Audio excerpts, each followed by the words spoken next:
3 महीने में 3 सर्वे से तय होगा यूपी की 80 सीटों का टिकट। योगी को मिला है मिशन 75 का टारगेट। 2024 चुनाव मोदी से ज्यादा इन नेताओं के लिए है खास। कर्नाटक हारने के बाद बीजेपी ने बदला प्लान। मोदी का राजस्थान दौरा, शाह का बंगाल दौरा और यूपी में योगी के बड़े बड़े ऐलान का मतलब क्या है। 2024 चुनाव में बीजेपी टिकट बांटने के लिए कौन सा फार्मूला अख्तियार करेगी। निकम्मे सांसदों का टिकट काटना और काम करने वाले नेताओं को टिकट देने का फैसला कैसे तय होगा। इस सवाल का जवाब जब हमने जानने की कोशिश की तो पता चला कि बीजेपी हर 3 महीने में एक सर्वे करवाने वाली है। चुनाव में अभी करीब 9 महीने का वक्त बचा है। ऐसे में 3 सर्वे होंगे। उत्तर प्रदेश की हर 80 लोकसभा सीट पर होने वाले इस सर्वे में ये 3 सवाल मुख्य रूप से पूछे जाएंगे। पहला, यहाँ जमीनी स्तर पर बीजेपी कितनी मजबूत है। लोगों से घर घर जाकर यह पूछा जा सकता है कि आप सरकार की योजनाओं से कितना संतुष्ट हैं। केंद्र में मोदी और यूपी में योगी आपके लिए कितने उपयोगी साबित हुए। दूसरा, इस लोकसभा सीट की सबसे बड़ी समस्या क्या है। अगर वहां पर बीजेपी के सांसद ने पिछले चुनाव में जीत हासिल की तो उन्होंने उस पर कितना काम किया। इलाके की जनता उनसे खुश है या नाराज। तीसरा, पूरी 80 लोकसभा सीट में से कौन सी ऐसी सीट है जहां पर पिछले चुनाव में जीती बीजेपी लेकिन मौजूदा हालात विपक्ष के पक्ष में है। विपक्ष किन मुद्दों को लेकर हावी होने वाला है जिससे टिकट देंगे वो विपक्ष को जवाब कैसे दे पाएगा।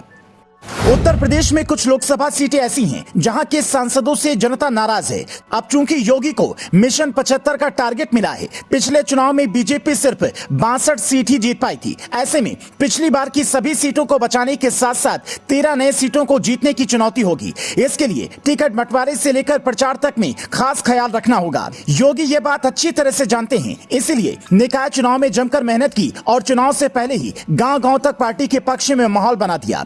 2024 के चुनाव में योगी भले ही सांसदी नहीं लड़ेंगे लेकिन उनके लिए यह चुनाव खास होगा।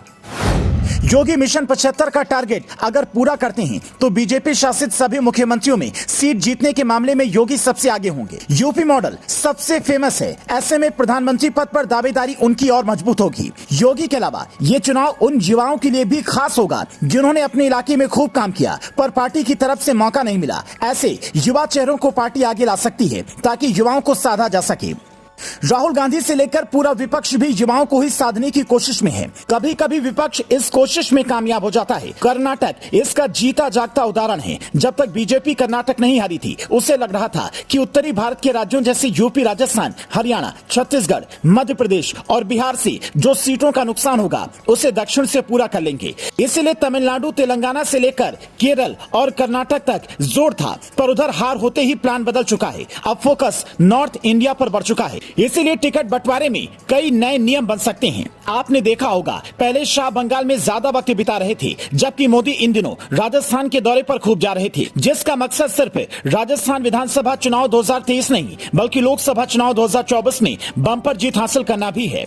हालांकि यह चुनाव के बाद ही पता चलेगा कि किसने कितनी सीटें जीती, पर अगर आपसे सर्वे में पूछा जाए कि आपके इलाके का सांसद कैसा है, चाहे वो किसी भी पार्टी का हो, तो आप क्या कहेंगे हमें कॉमेंट में बता सकते हैं। Bureau report, leading Bharat TV.